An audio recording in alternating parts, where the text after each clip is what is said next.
Did you hear about the gun on campus at SLU recently? It was a rubber band gun. So now they are collecting all rubber band guns on campus to destroy them. And the president of SLU has put out his own video to try to calm down his little cupcakes. So I'm going to play that for you as well, coming up in just a couple of minutes. How about that? First of all, though, I want you to hear this.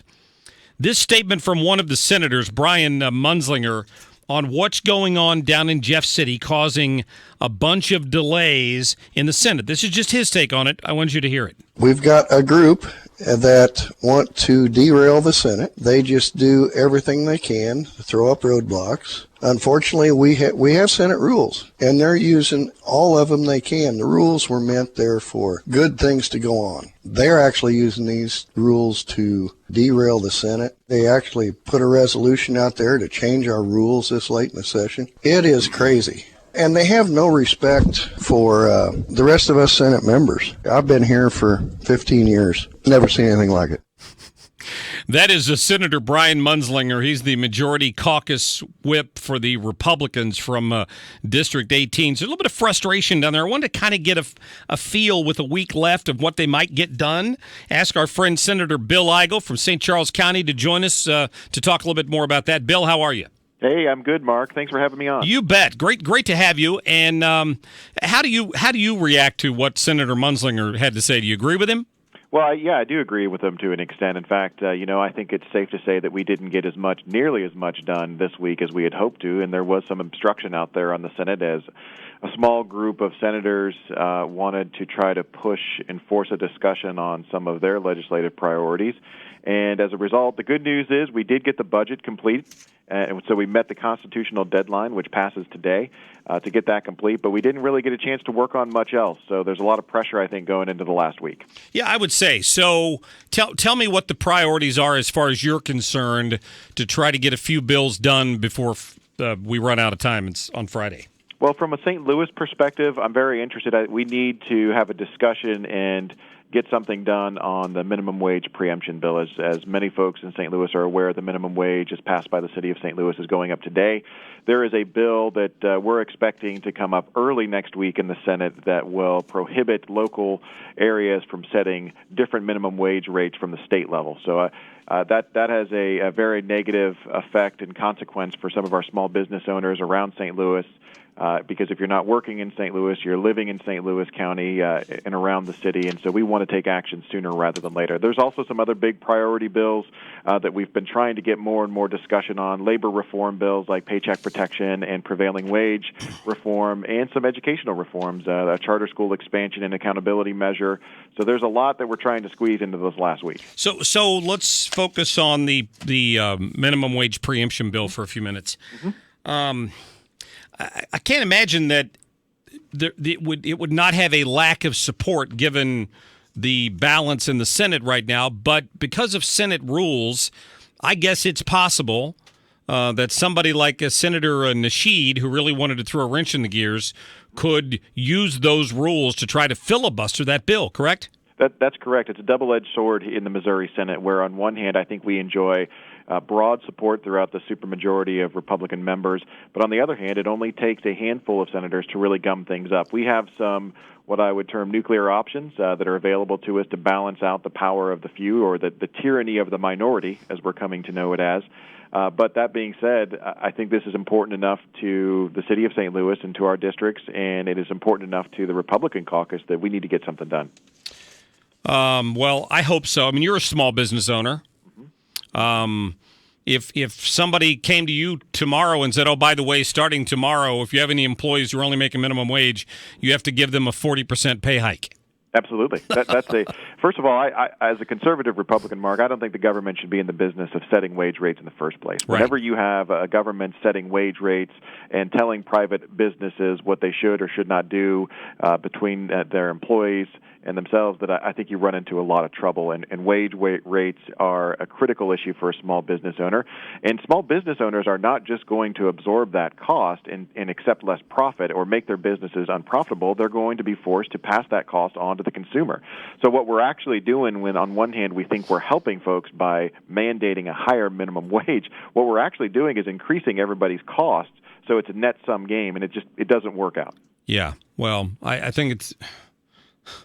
I've talked about this a lot this week in my frustration over the people who pushed for it, the people that approved it, the judges that say it's okay, and the complete lack of awareness on the part of some of these politicians in the city to accept the fact of that they're going to lose probably at least 1,000 jobs, if not more, as this takes full effect this year and next. And Mark, I don't mean to dogpile on what you're saying there, but the reality is the city of St. Louis is already losing population. And as people leave that area, it hurts the entire surrounding communities and really the state, because that's the heart of our state, the center of St. Louis. And you talk about the politicians in St. Louis being out of touch. The reality is they've had a mayor from the same party going back to World War II. Mm-hmm. Every one of the aldermen that represent the city of St. Louis come from the same party.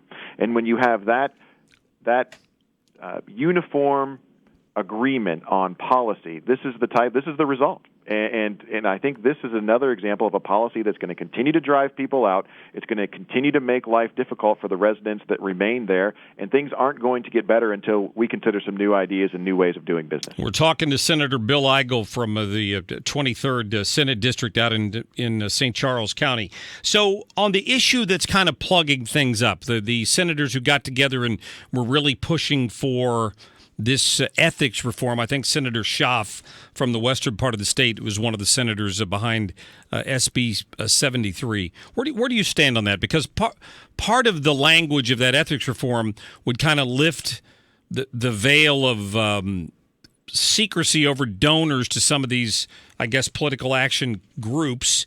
And, a lot of conservatives have a problem with that idea.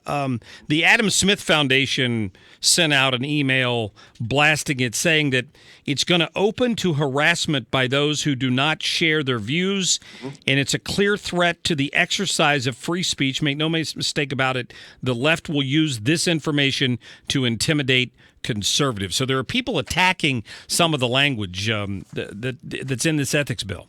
Yeah, and that's where I find myself on this issue. I disagree with Senator Schaaf on this particular issue. Here's what I see that he's trying to do. You're correct. He is trying to remove the anonymous donations that are going into charitable organizations. Many of these charitable organizations do get involved in politics. Many of them do not. If you expose the folks that are donating to these organizations, you make these individuals, which are citizens like you and I in many cases, subject to retaliation from groups that don't agree with what those groups stand for. So, for example, if I donate $100 to Missouri Right to Life, I'm going to end up on a list somewhere, and it make myself, my family, subject to retaliation by a wide variety of folks that disagree with that particular political view.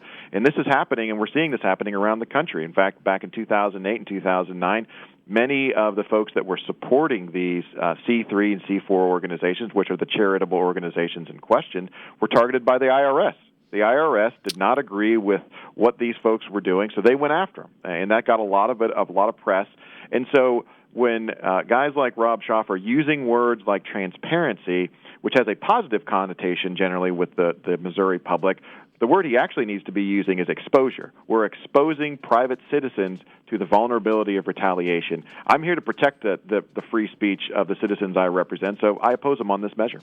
Yeah, and I would have to think that a lot of these organizations would be a little nervous that their contributions are going to drop for people afraid of that pushback. Well, and that's an unintended consequence. Sure it is. If people feel like they're going to end up on a list somewhere for donating to their church, if people feel like they're going to end up on a list somewhere for donating to an organization that shares the belief set, their charitable donations are going to go down. That's an unintended consequence. I don't think that's what anybody wants, and we certainly don't want to see additional examples of other groups going after private individuals for their political beliefs.